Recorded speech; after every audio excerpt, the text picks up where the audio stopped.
How do you know if you're succeeding?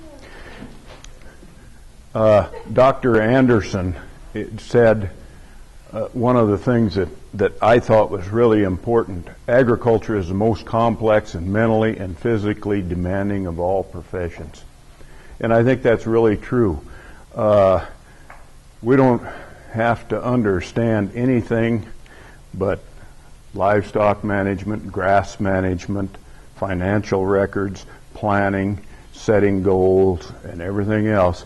Everything that all the specialties have to be put together into that complex little old operation that is so simple to run. And that's one of the things that I think is really important. Bud Williams, you know, the livestock handling person and also a marketing specialist, said a few things.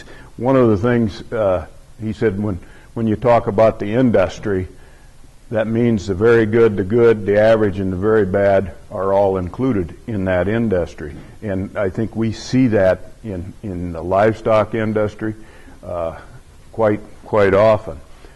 Why are managers getting worse? I'm not too sure they are getting worse, but he says either they do not know the basics or they don't care about them. And that's one of the things. Hey, we need to get to the basics of things, and the school here helped us do some of those things by learning plant ID to start out with, what grasses are out there that we're working with, that type of thing. What do we need to have a good operation? Well, good grass and good cattle are some of the things. Bud goes on to say if people do not know the basic principles of the business, it'll be difficult for them to learn to be a manager. And he thinks that we have spent so many years trying to do things faster and easier that we kind of forget the basics. And that could be true. That could be something there. Here's an example of what do we do. We have a similar stocking rate on two different operations. One's continuous season long over here, and here's a management intensive grazing operation. We can change things and make things work differently depending on how we manage. Thanks. Why do we monitor? Well, Lord Kelvin said that if you can't put it into figures, you know, you don't have a good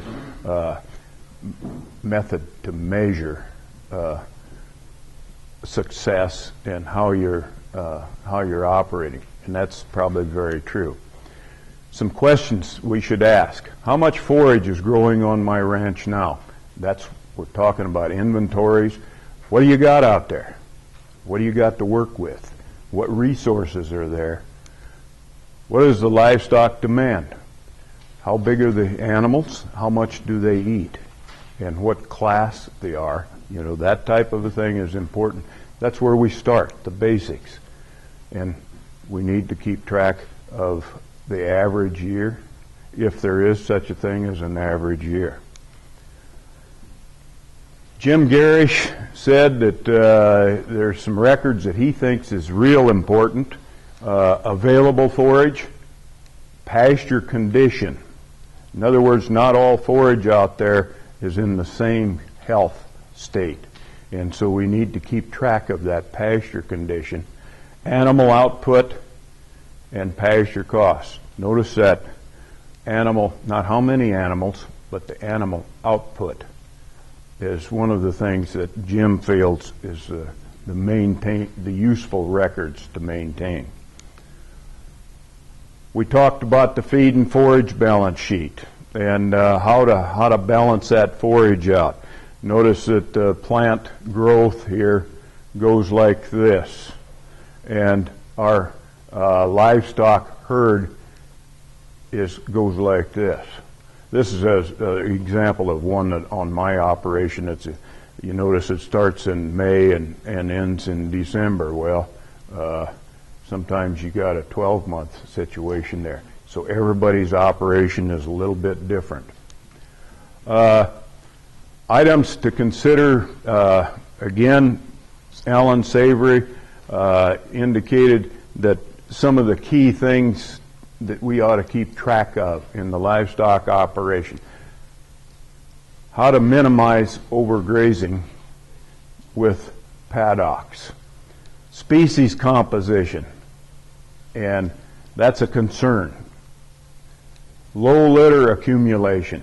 If we don't accumulate litter, we've got a problem. High supplement cost. Now, maybe supplements are more than just mineral and things in to keep the protein levels up, that type of thing. It also may mean energy. There. Poor drainage. Now, is that poor drainage, the water doesn't get away, or we have too much water on a site? That's something that we need to keep track of. And, of course, forage shortfall. Do we have enough groceries for the livestock through the entire season? I like to use the pasture stick.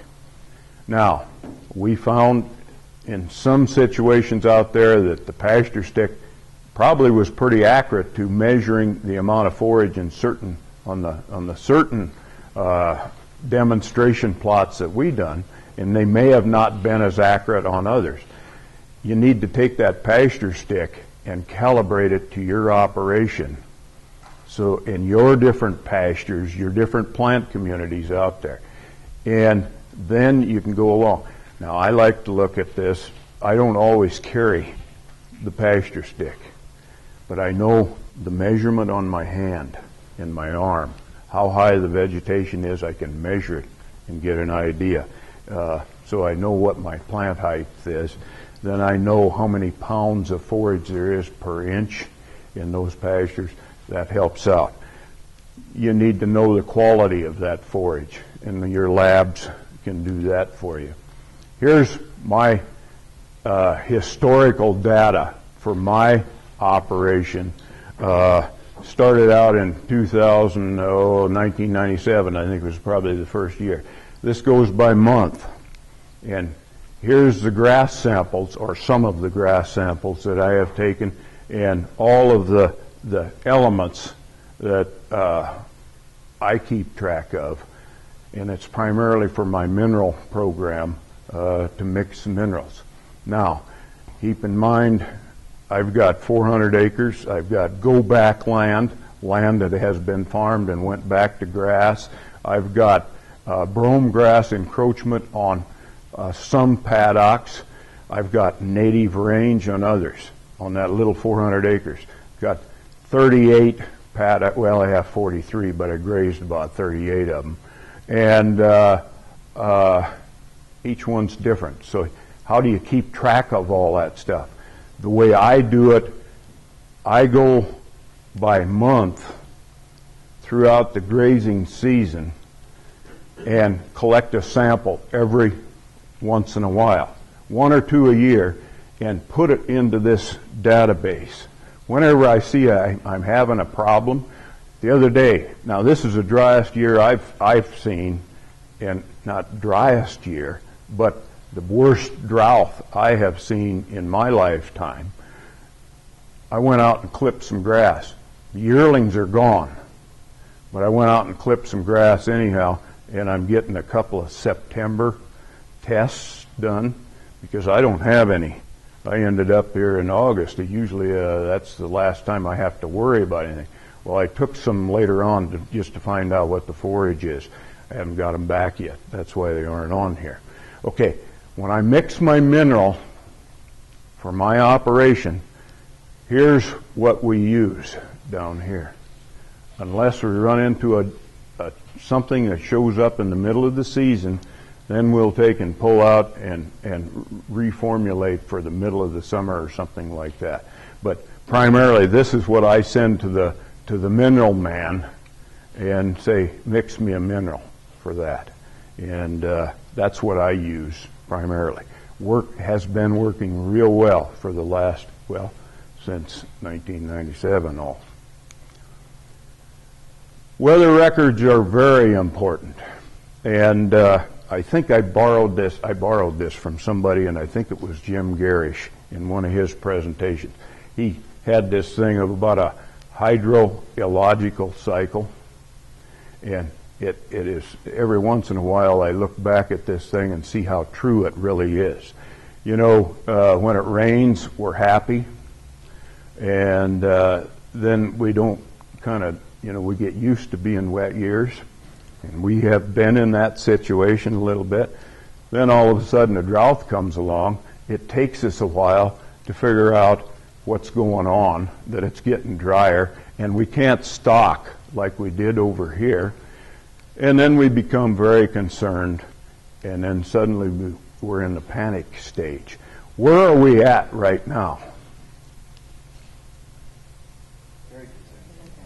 Right in here? No. Yeah, somewhere in here. Hopefully, the next thing that happens and the next step is right here. Hopefully. But we don't know whether that's going to happen. And, you know, and I like to equate this. Here's where we do not want any government support. We don't want government programs or anything at all. Over here we got a little different story, don't we? We sure are waiting for a new farm bill. We're waiting for the disaster incentives to be fit into the picture. That fits into the hydrogeological cycle also. How many of you are familiar with this COCARAS organization? Yeah. Do you report? Okay, great. So some of you do. That's great. There are over 10,000 people that keep their records, rainfall records, in the United States on this program right here. It doesn't cost anything, and their report sheets are really neat. You can summarize a month, a year. You can go back and look at your rainfall records. Right here in Gregory County, this one right here, I got 4,500 inches of rain on July 29th of 2008. That's the kind of daily report that comes up that you can look at each day, and you can see how much your neighbors get for rain that report. Now, my neighbor Richard Rubel over here and I kind of have a little race going here on who gets the most rain. Larry Stomperud in Mud Butte, near Mud Butte, and I compare notes. So far, I'm still ahead of him, but I cry more because I'm used to more rain. And so we have a little communication that goes on across the state that way. Look how the precipitation varies in one county. I mean, this is just Gregory County. From 39/100ths to an inch 89 in that distance. That's why it's important to keep your own rainfall records, because I'm actually, on the average, long-term average, I'm about 2 inches lower than the town of Gregory, which is 9 miles away. That's where the official weather site is. So it does make a difference. Here's my 17 years of precipitation, the record. Inches over here, the year is along the bottom, and I hope you can see those. Notice 2002 was a dry year. We have more precipitation as of September 9th, and we got 2,200ths the other night, year since then. So we're a little bit higher, but so far this year, we were about as dry or as it was in 2002. And how many years in between? Right here is about the average precipitation. That's where the thing falls. A little over 20 inches, 21, 22 inches is roughly where my average precipitation is if you average things out. Here again, when you start looking at how you function and operate, you got all kinds of different pastures, everything else, and it all fits in. You need to keep some records to see how things are going. I know how many animal unit months of forage was taken out of this paddock number 2 each year, and I keep track of that. Now, here's what's interesting with polywire. These paddocks change in size every year. Most of them stay the same, some change. And that's the beauty of polywire. You can manage for the current season, and you got some flexibility into the thing. Those things, I don't know whether you can see these red hash marks on here. This is what was rested for the Conservation Stewardship Program this year, and that's a beautiful thing. Great thing. Helps you get through a drought. Here's my records, and this program is an Excel spreadsheet. Right here is the pasture number, the acres in each pasture or paddock, the stocking rate, the animal unit months per acre that I assign is right here, and this is calculated how many animal unit months is available in each paddock. Then I go and when I graze, I fill in these dates in and out. The first occupation is in this column, the second occupation is over here, and the third and the fourth, it'll just keep going on. But that's the type of records that I keep. Now, this is really important because you go back, you can tell how many animal unit months of forage you've taken out of each pasture, and you can also tell how much you got left according to the records. Then you go out and look in the pastures, and have I got that much left? Is this the next one I should go to?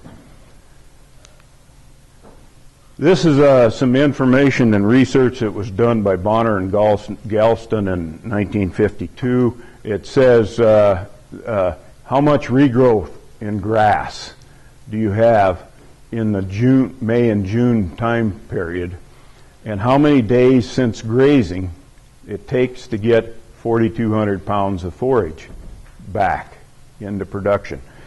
All this does, and this is a good information, is May and June you can take between 15 and 20 days to get back up to that much forage production.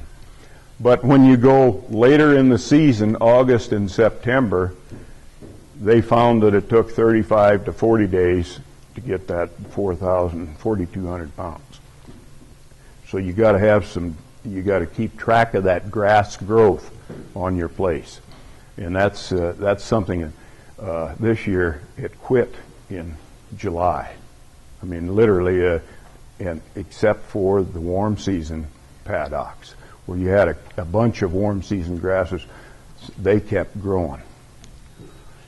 Here's one that this is kind of a busy thing, but it's kind of important. The year is across the bottom, and this kind of a purple reddish looking line right here is my stocking rate that comes off of this side of the chart in AUMs per acre. Right in here is 1 AUM per acre, and so this was about a 1.1 stocking rate in 1997. Over here on this side is precipitation in inches, and I'm trying to compare how my stocking rate changes with the amount of rainfall that we got that year. Look right here in 2002, we were destocked a little bit from 2001. Look how much rain we got. That was that 10-inch year. They said the drought was over and it was going to rain more and go back to normal the next year. That was a long-range forecast and everything. Well, knowing that, I thought, well, golly, I can take and increase my stocking rate, and guess what it did? It rained more, but not much more. I ran out of grass. My litter composition went down. So what did I do in 2004? I destocked quite a ways to get caught back up. A good lesson, that records are great, but you got to use some judgment as you go along with them. And then we went this way. Now this year, in 2012, here's our rainfall right in here, And my stocking rate, I cut it back considerably the last couple of years because I thought we're getting up there too high. But the stocking rate is going down. And I realize we're in a cycle of drier weather, probably. We're going to get more back to average. So that's what happened. The next thing is what am I going to do next year? That's the key that these records are going to help me decide before I start the 2013 grazing program. Okay, some monitoring tips. Some of you, and you guys are a lot farther ahead on monitoring. I saw some beautiful monitoring photo point pictures and some discussion about things that you're doing with transects and everything. That's wonderful. That's a great deal. That's good. But a lot of you have records in that red book that you carry, your livestock records. I also I write down the date that I move cattle to another paddock, write it in that red book, so I've got a kind of a hard copy record, so I go back and adjust my computer program records later on. Use a lot of things. Yes? With that, they do have an electronic red book that Julie gave us, and in Really? that, it counts up the AUMs too in it, and you can show your records there as well as your rainfall in that same red book on the computer. Great. And so it's all together too. So that's Great. a good resource. Great. That's good. Yeah. Similar to the SCSU app, or is that separate? You want that app? I've got the app, but I The what Bridget's doing? Yeah. I can send it to you. Okay. Yeah, that'd be great. By golly. Well, rainfall, we need to keep those rainfall records. Soil samples, and I'll show you one here a little bit later on for my operation. Well, how I use soil sampling on a grassland setting. And feed tests. And Jim and Dan talked a lot about the feed sampling methods. You need to do that because it makes a world of difference. That's what I do. Send my soil samples or my plant samples in to a lab, get the results back, send it to the mineral salesman or my balance total, the average, how it had changed, and he mixes me a mineral to fit that thing. Great deal. Another thing that we have to do is monitor climate change. That's something that's very critical in this day and age. And I believe there's global warming occurring. And here's the results and how I proved that. And this is so important and valuable to keep those kinds of records too. Don't forget the other critters. You've heard Chuck talked about the biodiversity and the diversity in the operation. Think about those critters too and how they can help you work things out. Butterflies. You have to look for a butterfly to see it in a way, unless it's a very colorful one. So you miss 100% of what is really out there flying around. They help the pollination. They do things all the kind of things that we don't even think about. Okay, long-term monitoring data. Put them in annual records and use spreadsheets to keep that long-term monitoring record. I mentioned soil tests. I have one place on one of the highest points on my operation that I take a soil sample every 2 years, kind of. You'll see the dates on there. And I monitor how much organic matter is in my soil from that exact area every 2 years. And notice how in 1998, that's kind of my benchmark, I had 1.4%.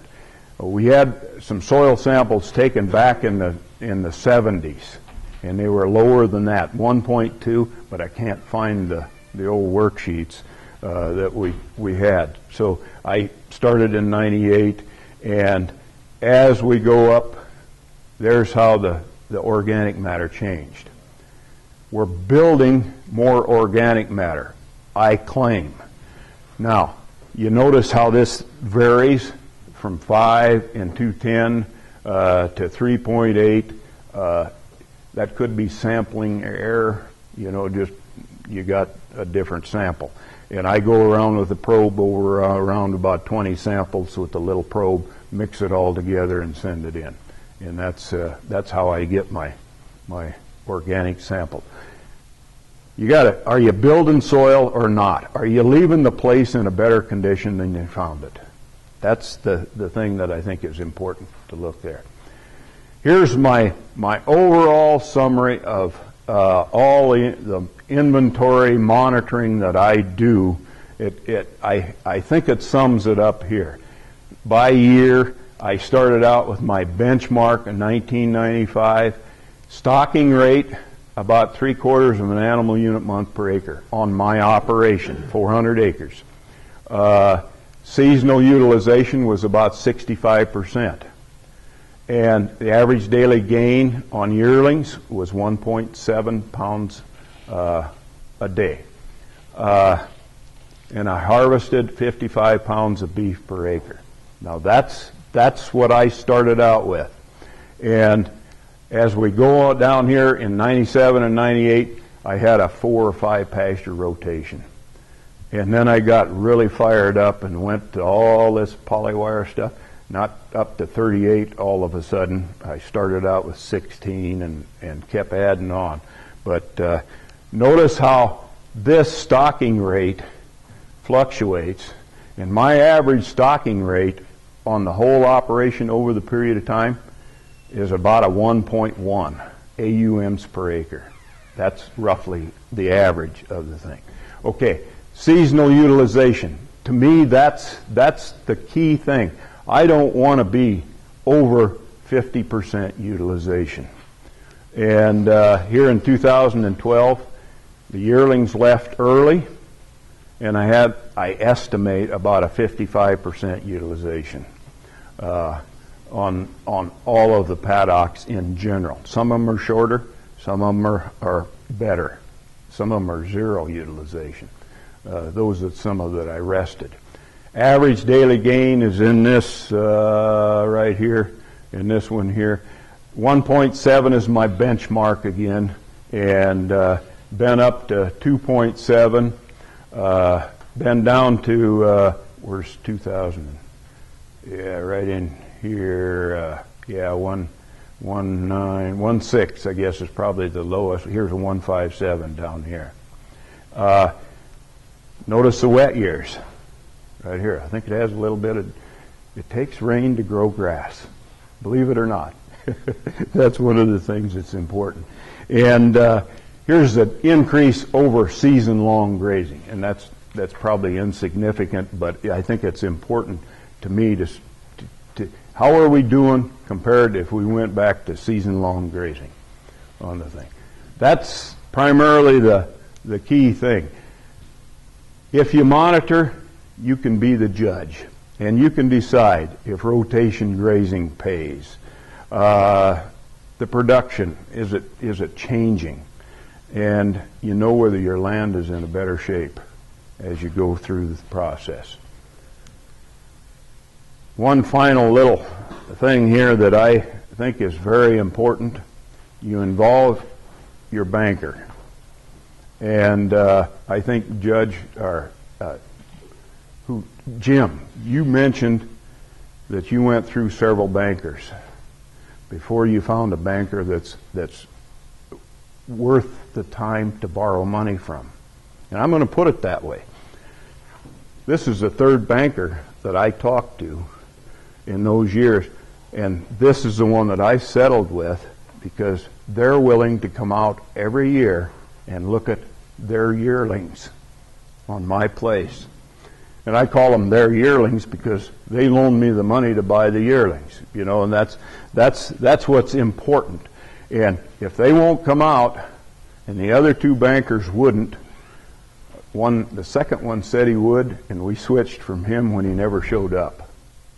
I want the people out there to be part of the management team and see what I'm doing and how I'm taking care of my land with their interests invested in it.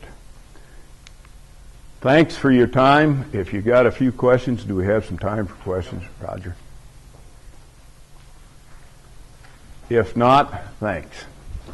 Thank you, Dave.